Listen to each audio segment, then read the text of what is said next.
Hello बच्चों, कैसे हैं आप लोग। आशा करता हूँ आप लोग बेहतरीन होंगे और आपकी तैयारी भी बेहतरीन तरीके से चल रही होगी। हमेशा की तरह आप लोग के बीच एक महत्वपूर्ण टॉपिक के साथ उपलब्ध हुआ हूँ। इस वीडियो में हम आप लोग के समक्ष AGTA में परीक्षा को देखते हुए जो भी महत्वपूर्ण क्वेश्चन हैं उनके बारे में हम डिस्कस करेंगे। आइए चलिए देखते हैं कुछ ऐसे महत्वपूर्ण क्वेश्चंस। पहला क्वेश्चन है, यहाँ पर पूछ रहा है हार्वेस्ट इंडेक्स अनुपात होता है। तो हार्वेस्ट इंडेक्स जो अनुपात होता है, ऑप्शन नंबर ए है economic yield and biomass, option number B है स्टोर यील्ड एंड बायोमास, डंठल की उपज और biomass, option number C biomass और इकोनॉमिक उपज, बायोमास एंड इकोनॉमिक यील्ड, और ऑप्शन नंबर डी है इनमें से कोई नहीं। तो यहाँ पे हमारा ऑप्शन नंबर ये यहाँ पे सही होगा, इकोनॉमिक यील्ड एंड बायोमास, क्योंकि जो आर्थिक सूचकांक और जैविक उत्पादक होते हैं उनके द्वारा उसी को हम हार्वेस्ट इंडेक्स कहते हैं, फसल सूचकांक जिसको बोलते हैं। और जैसे कि हार्वेस्ट इंडेक्स का एक फार्मूला होता है कि harvest index is equal to economic production upon biomass into 100। तो ये इसका फार्मूला होता है जिसके द्वारा हार्वेस्ट इंडेक्स को मतलब कि ज्ञात करते हैं। तो चलिए आइए देखते हैं दूसरा क्वेश्चन।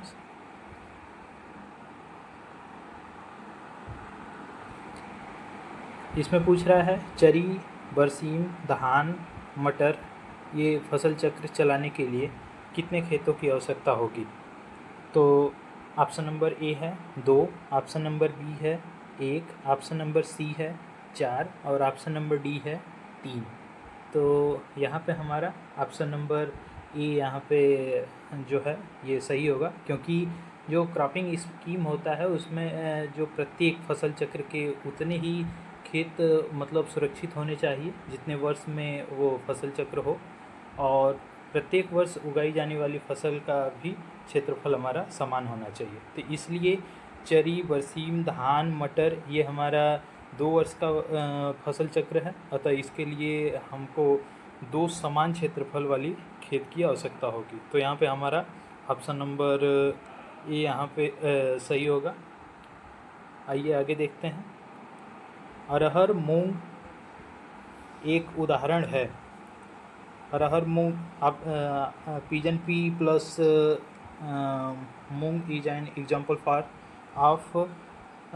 तो यहाँ पे ऑप्शन नंबर ए है synergetic cropping, option number B है relay cropping, option number C है इंटरक्रॉपिंग और ऑप्शन नंबर डी है मल्टी क्रॉपिंग, बहुफसली। तो यहाँ पे हमारा ऑप्शन नंबर सी यहाँ पे इंटरक्रॉपिंग यहाँ पे सही होगा, क्योंकि इंटरक्रॉपिंग में क्या होता है कि ऐसी फसलें होती हैं जिनमें पंक्ति से पंक्ति का जो फासला होता है वो अधिक होता है, और पंक्तियों के बीच में हम क्या करते हैं कि बहुत कम अवधि की फसलों को हम उगाते हैं, जिसको कि हम क्या बोला जाता है कि अंतरा सस्यन या अंतःफसली या कभी कभी मध्यवर्ती फसल भी इसको बोलते हैं। तो इसके अगर उदाहरण की बात करें तो गन्ना की 2 पंक्ति के बीच में वसंत ऋतु में मूंग की या लोबिया की फसल जब लेते हैं तो उसको हम इंटरक्रॉपिंग बोलते हैं, और गन्ने की शरद ऋतु में भी बुआई की फसल में गेहूं तथा आलू को हम उगा सकते हैं। लेकिन जब कभी काल को हमसे अगर वहीं शरदकालीन में गन्ना और उसके साथ आलू अगर पूछ देता है, यहाँ पे तो अरहर और मूंग पूछा है तो हमारा अंतःफसली हो गया, और यहीं पे अगर हमारा गन्ना के साथ अगर मूंग होता है तो वो भी हमारा मतलब अंतःफसली होगा। लेकिन गन्ने के साथ अगर आलू की खेती अगर करते हैं शरदकालीन में तो वो हमारा सिनर्जेटिक फसल हो जाएगा। क्यों कि यहाँ पे हमें जो गन्ना के साथ आलू होता है वो दोनों बराबरी की फसलें होती हैं। ये आपस में क्या बोला जाता है कि कोई मतलब अपने आप को एक के द्वारा दूसरे को लाभ उत्पन्न होता रहता है, तो इसके द्वारा ये सिनर्जेटिक फसल होता है। आइए चलिए देखते हैं आगे की तरफ। फसल चक्र की सलाह दी जाती है। Crop rotation is recommended for, option number A है हवा जनित रोगों के लिए, airborne disease. Option number B है बीज जनित रोगों के लिए, seedborne disease. Option number C है एफिड जनित रोगों के लिए, एफिड बॉर्न डिजीज। और ऑप्शन नंबर डी है मृदा जनित रोगों के लिए, सॉइल बॉर्न डिजीज। तो यहाँ पे हमारा ऑप्शन नंबर जो डी होगा, सॉइल बॉर्न डिजीज, ये यहाँ पे सही होगा, क्योंकि क्रॉप रोटेशन जो होता है उसकी सलाह में मृदा जनित रोग के लिए मतलब सलाह दी जाती है, क्योंकि ये रोग मृदा में उपस्थित माइक्रो ऑर्गेनिज्म होते हैं उनके द्वारा होता है, जो कि मृदा में मतलब निष्क्रिय अवस्था में ये पड़े रहते हैं। और ऐसे रोगों से फसलों को बचाने के लिए सबसे उपयुक्त विधि फसल चक्र को अपनाना ही है, जिससे रोग कारक जो होस्ट होते हैं हमारे वो नष्ट हो जाते हैं। तो यहाँ पे हमारा ऑप्शन नंबर डी यहाँ पे सही होगा। चलिए आइए आगे की तरफ देखते हैं। पूछ रहा है शिफ्टिंग कल्टीवेशन का पर्यायवाची स्थानांतरी खेती जो है, तो ऑप्शन नंबर ए है बारानी खेती, rainfed farming. Option number B है पैरा खेती। ऑप्शन नंबर सी है यथार्थ प्रिसीजन फार्मिंग। और ऑप्शन नंबर डी है झूमिंग खेती, झूमिंग कल्टीवेशन।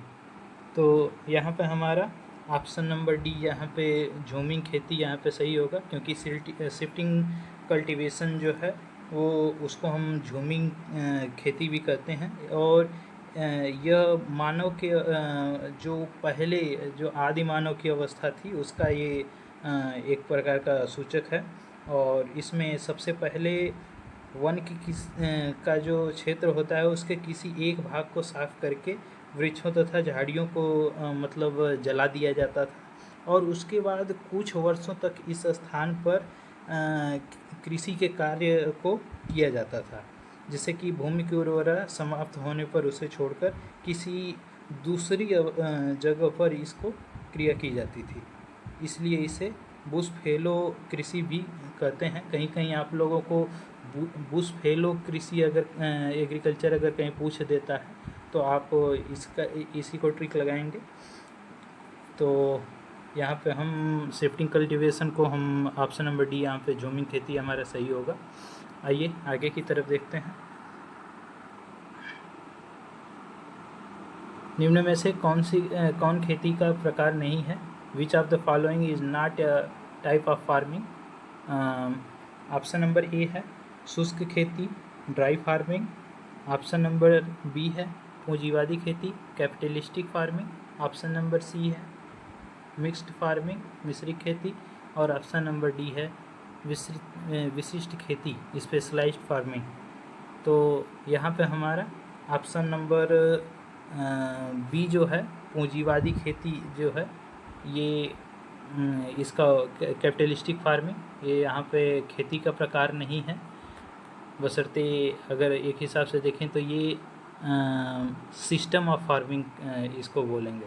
तो यहाँ पे हमारा ऑप्शन नंबर बी हमारा यहाँ पे सही होगा, क्योंकि शुष्क खेती, मिश्रित खेती, विशिष्ट खेती ये जो है ये हमारा क्या बोला जाता है कि टाइप्स ऑफ फार्मिंग के अंतर्गत आता है। विशिष्ट खेती, बहुप्रकारी खेती, मिश्रित खेती, शुष्क खेती, रैंचिंग खेती, ये सारी चीज़ें हमारा टाइप ऑफ फार्मिंग के अंतर्गत आएगी। लेकिन पूंजीवादी खेती जो होता है, राजकीय खेती, पूंजीवादी खेती, कोऑपरेटिव खेती, सहकारी खेती, व्यक्तिगत या कृषि खेती, सामूहिक खेती, तो ये जितने भी हमने नाम लिया ये सिस्टम ऑफ फार्मिंग के अंतर्गत ये आता है। तो यहाँ पे हमारा ऑप्शन नंबर बी यहाँ पे हमारा सही होगा। आइए चलिए देखते हैं आगे की तरफ। आलू की फसल के खेत में मेड़ चढ़ाते समय कद्दू वर्गीय फसलों का बोना कहलाता है। Sowing cucurbits at the time of earthing up in potato crop is known as। Option number A है मिलवा फसल mixed cropping, option number B है पैरेलल क्रॉपिंग समानांतर फसल, ऑप्शन नंबर सी है रिले क्रॉपिंग और ऑप्शन नंबर डी है क्रमबद्धीय फसल सिक्वेंशियल क्रॉपिंग। तो यहाँ पे हमारा ऑप्शन नंबर सी जो है रिले क्रॉपिंग ये हमारा सही होगा, क्योंकि आलू की फसल के खेत में मेड़ चढ़ाते समय अगर हम कद्दू की फसल को अगर बोते हैं तो उसके हम क्या बोला जाता है रिले क्रॉपिंग को बोलेंगे, क्योंकि रिले क्रॉपिंग कहता है कि एक फसल की कटाई से पूर्व दूसरी फसल को हम बो देते हैं, ठीक ना। और एक ही ऋतु में एक ही खेत में एक साथ दो या दो से अधिक फसलों को उगाना क्या बोला जाता है कि मिक्स्ड क्रॉपिंग कहलाता है। तो हमारा मिक्स्ड क्रॉपिंग ये नहीं है, हमारा ये रिले क्रॉपिंग है, ठीक ना। तो रिले क्रॉपिंग यहाँ पे हमारा सही होगा, क्योंकि हम आलू की खेत में हम मेड़ चढ़ा रहे हैं और उसी के साथ क्या बोला जाता है कि कुकुरबिट्स वाले फसलों को हम इसमें बो रहे हैं, तो ये हमारा रिले क्रॉपिंग कहलाएगा। आइए आगे की तरफ देखते हैं। धान की परिपक्व होती हुई खड़ी फसल में बरसीम के बीज को छिटक कर बोना उदाहरण है। ब्रॉडकास्टिंग बरसीम seeds in a standing maturing paddy crop in example for of. Option number A है इंटरक्रॉपिंग, ऑप्शन नंबर बी है relay cropping, option number C है मिक्स्ड क्रॉपिंग और ऑप्शन नंबर डी है कंपेनियन क्रॉपिंग।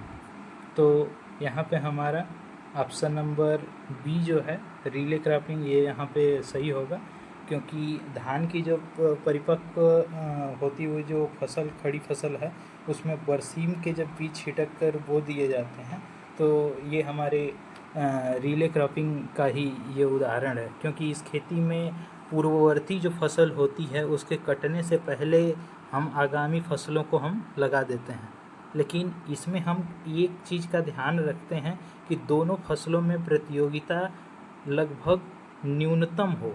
इसके लिए हम आगामी फसलों को पूर्ववर्ती फसलों की फिजियोलॉजिकल जो मैच्योरिटी है उसके बाद ही हम करते हैं। उदाहरण के लिए बरसीम की बुआई धान की खड़ी फसल में किया जाता है और आलू की खुदाई के पूर्व हम क्या बोला जाता है कि कद्दू वर्गीय जो कुकुरबिट्स की जो सब्जियां होती हैं उसको हम बोल लेते हैं। तो रिले क्रॉपिंग का यही उदाहरण है। बिहार और बंगाल में प्रचलित जो पैरा क्रॉपिंग तथा मध्य प्रदेश में जो प्रचलित उटेरा क्रॉपिंग को भी हम क्या बोला जाता है कि रिले क्रॉपिंग में हम रखते हैं। तो ये हमारा ऑप्शन नंबर यहाँ पे क्या बोला जाता है कि बी रिले क्रॉपिंग ये यहाँ पे सही होगा। आइए चलिए आगे की तरफ देखते हैं। मक्का आलू गेहूं की फसल पद्धति की फसल गहनता क्रॉपिंग इंटेंसिटी क्या होगी? तो ऑप्शन नंबर ए है 150, ऑप्शन नंबर बी है 200, ऑप्शन नंबर सी है 250 और ऑप्शन नंबर डी है 300। तो यहाँ पे हमारा ऑप्शन नंबर डी 300 यहाँ पे सही होगा, क्योंकि मक्का आलू गेहूं जो है वो एक वर्षीय फसल पद्धति का फसल चक्र है और इसकी गणना ज्ञात करने के लिए इसका जो फार्मूला होता है कि फसल चक्र में फसलों की संख्या बटे फसल चक्र का वर्ष गुणे 100। तो यहाँ पे हम फसल चक्र में फसलों की संख्या अगर देखें तो मक्का आलू गेहूँ हमारी तीन और फसल चक्र हमारा क्या बोला जाता है कि एक साल का एक वर्षीय है, तो 3/1 गुणे 100 तो बराबर हमारा 300। यहाँ पे हमारा क्या बोला जाता है कि 300 यहाँ पे सही होगा। तो आइए चलिए आगे की तरफ देखते हैं।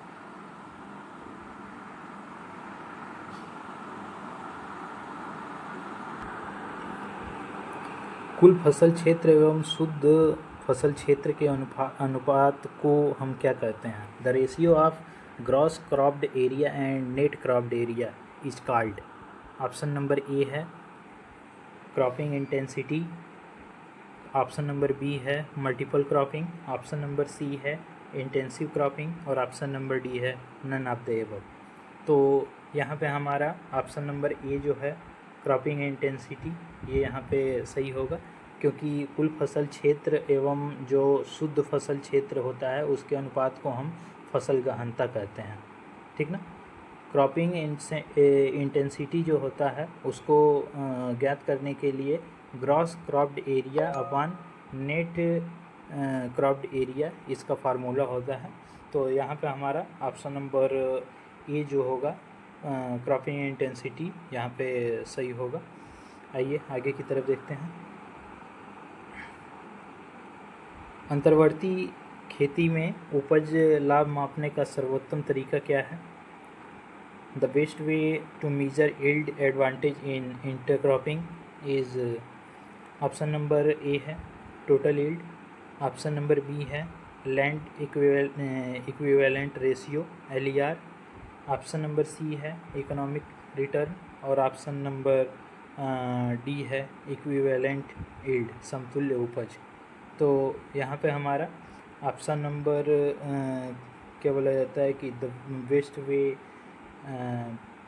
अंतर्वर्ती, यहाँ पे हमारा ऑप्शन नंबर बी यहाँ पे सही होगा, भूमि समतुल्य अनुपात कि इसमें अंतर्वर्ती खेती में हम उपज लाभ मापने का सर्वोत्तम तरीका हमारा क्या बोला जाता है कि भूमि समतुल्य अनुपात ही है।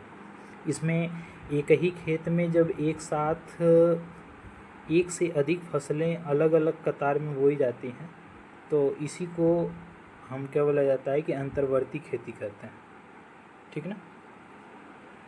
तो यहाँ पे हमारा लैंड इक्विवेलेंट रेशियो यहाँ पे हमारा सही होगा। आइए आगे की तरफ देखते हैं।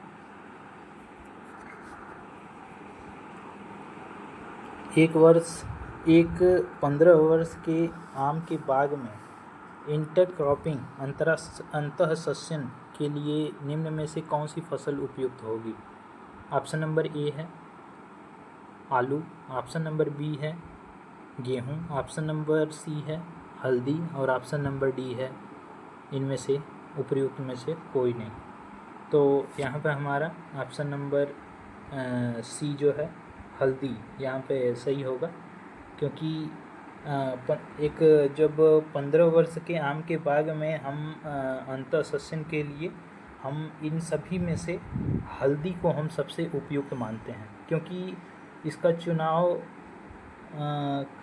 हमको इसलिए करना चाहिए क्योंकि जो छाया आम के बाग में आम की होती है वो उस फसल के लिए, जैसे कि हल्दी के फसल के लिए बहुत उपयुक्त मानी जाती है और उसकी निराई गुड़ाई में भी वो क्या बोला जाता है कि लाभप्रद होता है, और जिससे कि क्या बोला जाता है कि उसमें वायु का जो संचार होता है एयर का, तो वो भी एक अच्छे वे में ठीक तरीके से होता है। तो इसके लिए अगर हम देखें तो हल्दी यहाँ पे सबसे उपयुक्त माना जाता है। अगर इसके साथ अगर यहाँ पे हल्दी के अलावा अगर हम अदरक भी अगर देखें तो वो भी इसमें मतलब सही होगा। अगर हल्दी के जगह अदरक लिखा हो, चाहे अरबी लिखा हो, तो ये सारी चीज़ें इसके लिए उपयुक्त मानी जाती हैं। लेकिन हमारा ऑप्शन नंबर सी यहाँ पे हल्दी यहाँ पे सही होगा। आइए आगे की तरफ देखते हैं।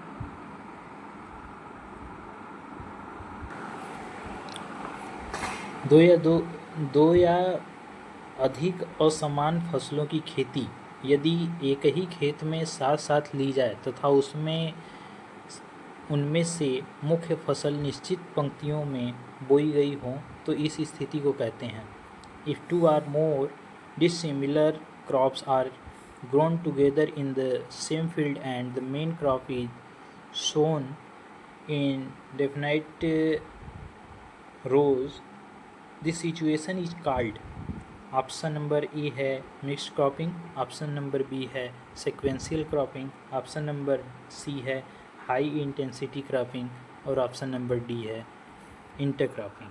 तो यहाँ पे हमारा ऑप्शन नंबर डी यहाँ पे इंटरक्रॉपिंग सही होगा, क्योंकि दो या दो से अधिक जब असमान फसलों की खेती हम इसमें करते हैं, यदि एक ही खेत में साथ साथ अगर ली जाए तथा मुख्य फसल निश्चित पंक्तियों में बोई जाए, तो इसी को हम क्या बोला जाता है कि हम इंटरक्रॉपिंग अंतर सस्यन हम कहते हैं।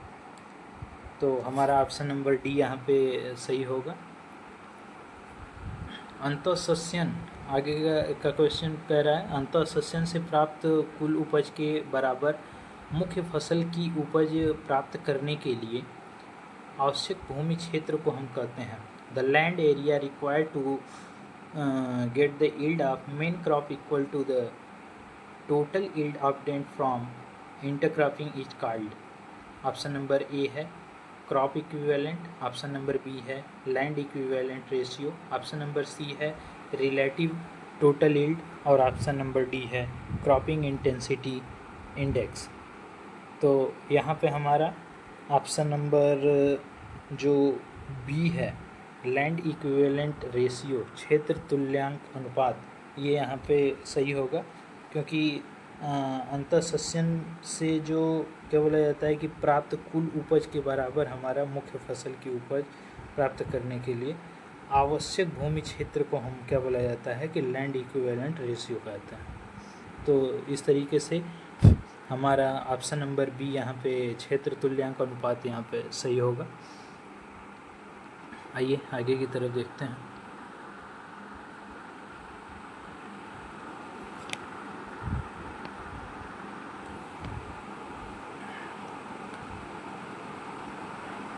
निम्नलिखित में से कौन खेती की पद्धति सिस्टम नहीं है?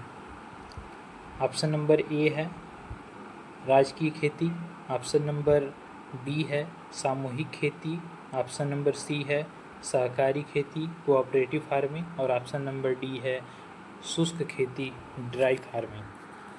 तो हमारा यहाँ पे ऑप्शन नंबर डी जो है शुष्क खेती ड्राई फार्मिंग यहाँ पे सही होगा, क्योंकि ये सिस्टम ऑफ फार्मिंग का हिस्सा नहीं है, बशर्ते यह टाइप्स ऑफ फार्मिंग का हिस्सा है। तो हमारा शुष्क खेती खेती की पद्धति नहीं है, लेकिन ये राजकीय खेती, सामूहिक खेती, सहकारी खेती, पूंजीपति खेती, ये सारी जितने निगम द्वारा संचालित खेती, कृषक खेती, ये सारी चीज़ें क्या बोला जाता है कि खेती के सिस्टम ऑफ फार्मिंग का हिस्सा है। तो यहाँ पे हमारा शुष्क खेती जो टाइप्स ऑफ फार्मिंग है, तो यहाँ पे ऑप्शन नंबर डी यहाँ पे सही होगा। आइए आगे की तरफ देखते हैं। सॉइल इरोजन मृदा क्षरण रोकने वाला सबसे अच्छी फसल चक्र है। The best crop rotation to prevent soil erosion. तो ऑप्शन नंबर ए है groundnut wheat, option number B paddy chickpea, option number C sorghum potato और option number D pearl millet cotton. तो यहाँ पे हमारा ऑप्शन नंबर जो ए है मूंगफली और गेहूँ ग्राउंडनट व्हीट का जो है यहाँ पे सही होगा, जो कि सॉइल एरोजन जो होते हैं उसको रोकने में सबसे अच्छे फसल चक्र में इसकी गिनती होती है, जिसमें जड़ें इनकी जो होती हैं वो मिट्टी से जकड़े हुए होती हैं, जिसके कारण मृदा क्षरण नहीं हो पाता है।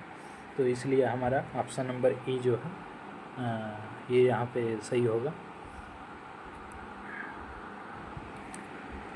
विभिन्न फसलों के अंतर्गत एक समय पर कृषि क्षेत्र का अनुपात दर्शाता है। The proportion of area under different crops at a given point of time represent। Option number A है crop rotation, option number B है cropping intensity, option number C है क्रॉपिंग पैटर्न और ऑप्शन नंबर डी है cropping control. तो यहाँ पे हमारा option number जो सी है सस्य स्वरूप क्रॉपिंग पैटर्न, ये यहाँ पे सही होगा, क्योंकि विभिन्न फसलों के अंतर्गत एक समय पर कृषि क्षेत्र का अनुपात सस्य स्वरूप जो होता है क्रॉपिंग पैटर्न उसको दर्शाता है। तो हमारा ऑप्शन नंबर सी यहाँ पे सही होगा। आइए आगे की तरफ देखते हैं। पैरेलल क्रॉपिंग समानांतर फसलोत्पादन का उदाहरण है। An example of parallel cropping. Option number A है गन्ना आलू sugarcane potato. Option number B है potato mustard. Option number C है पोटैटो रेडिश और ऑप्शन नंबर डी है व्हीट मस्टर्ड। तो यहाँ पे हमारा ऑप्शन नंबर ए जो है शुगर केन पोटैटो ये हमारा पैरेलल क्रॉपिंग के अंतर्गत आता है। असमान वृद्धि इसमें क्या होता है कि असमान वृद्धि तथा आपस में शून्य प्रतियोगिता, गन्ना और आलू में लगभग शून्य प्रतियोगिता होती है। तो शून्य प्रतियोगिता रखने वाली फसल को हम अंतरासस्यन के रूप में उगाने की कला को हम क्या बोला जाता है कि पैरेलल क्रॉपिंग कहते हैं। जैसे चना मक्का गन्ना आलू एक साथ अगर हम बोते हैं तो इसमें क्या होता है कि कुछ हमारे सीरियल्स हैं, कुछ कैश क्रॉप हैं, कुछ हमारे मोटे अनाज की फसलें हैं, कुछ हमारे लेगुमिनस फसलें हैं। तो इसमें क्या होता है कि किसी न किसी रूप में एक से दूसरे को फ़ायदा ही पहुंचता है, बशर्ते वो आपस में प्रतियोगिता नहीं करते हैं, कंपटीशन नहीं होता है उनके बीच। तो इसलिए ये पैरेलल क्रॉपिंग के अंतर्गत आता है। तो यहाँ पे हमारा शुगर केन पोटैटो जो होगा वो हमारा ऑप्शन नंबर ए यहाँ पे सही होगा। आइए आगे की तरफ देखते हैं। रिले क्रॉपिंग इसका तात्पर्य क्या है, मतलब इसका मतलब क्या है। ऑप्शन नंबर ए है एक भूमि पर एक ही वर्ष में एक से अधिक फसलें उगाना। ऑप्शन नंबर बी है एक भूमि पर एक ही वर्ष में 3 फसलें उगाना।